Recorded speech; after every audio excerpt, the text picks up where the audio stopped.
ছাত্র জনতার গণঅভ্যুত্থানে গত ৫ আগস্ট শেখ হাসিনার পতনের একদিন পর বাংলাদেশে ভারতের ভিসা সেন্টারগুলো বন্ধ ঘোষণা করা হয়।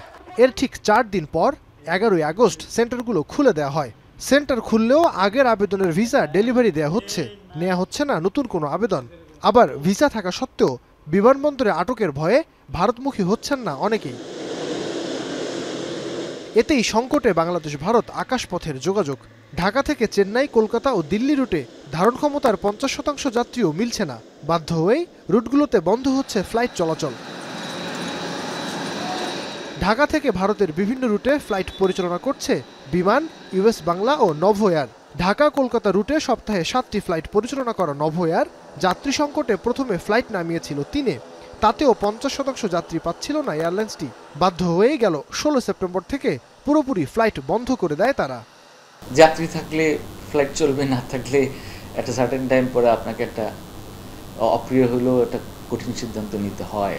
তো আমাদের যেটা হয়েছে, আমরা তো ইন্ডিয়াতে শুধু কলকাতায় অপারেট করতাম, ডেইলি একটা করে ফ্লাইট ছিল। এই যে যখন ভিসাটা প্রথমে বন্ধ হলো, এটাতে দেখা যাচ্ছে যে যাত্রী কমে যাচ্ছে। তো কমতে কমতে এমন একটা লেভেলে আসলো, আমরা 7টা ফ্লাইট থেকে সপ্তাহে 7টা ফ্লাইট থেকে সপ্তাহে 3টা ফ্লাইট করলাম। তারপর দেখা যায় 50%-40%-এর বেশি লোড হচ্ছে না।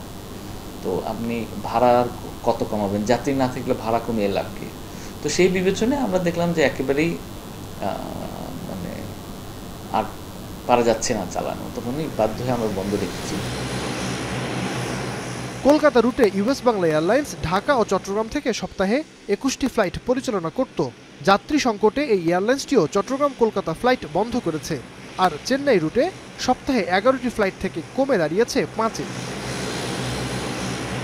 আগে যেখানে অলমোস্ট 11টা ফ্লাইটে প্যাসেঞ্জার লোড ছিল নিয়ারলি মোর দেন আসলে 90%, সেখানে আমি বলবো যে এখন 5টা ফ্লাইট অপারেট করার পরে সেটা লোড ফ্যাক্টর চলে আসতেছে নিয়ারলি 50-60%। মানে এইটার দিন যত যাবে আসলে সমাধান না হলে এই লোড মানে আমি বলবো যে প্যাসেঞ্জার যে লোড সেটা আরও কমতে থাকবে, এবং একটা সময় তো ফ্লাইট ফ্রিকোয়েন্সি আসলে আমাদেরকে আরও কমিয়ে দিতে হবে। বিকজ যে আমাদের যে অপারেশন কস্ট আছে সেটা তো অ্যাটলিস্ট মানে যতক্ষণ পর্যন্ত মিনিমাইজ না করা যাবে ততক্ষণ পর্যন্ত আসলে আমাদের এই রুটটাকে সাস্টেন করাটা টাফ হয়ে যাবে। চাপে পড়েছে রাষ্ট্রীয় পতাকাবাহী বিমান বাংলাদেশ এয়ারলাইন্সও। আগে কলকাতা রুটে সপ্তাহে 14টি ফ্লাইট পরিচালনা করত বিমান, এখন সেই সংখ্যা নেমেছে 7-এ। এছাড়া কমেছে চেন্নাই ও দিল্লি রুটের ফ্লাইট সংখ্যা। ফ্লাইট কমিয়েও কাঙ্ক্ষিত যাত্রী মিলছে না তাদের।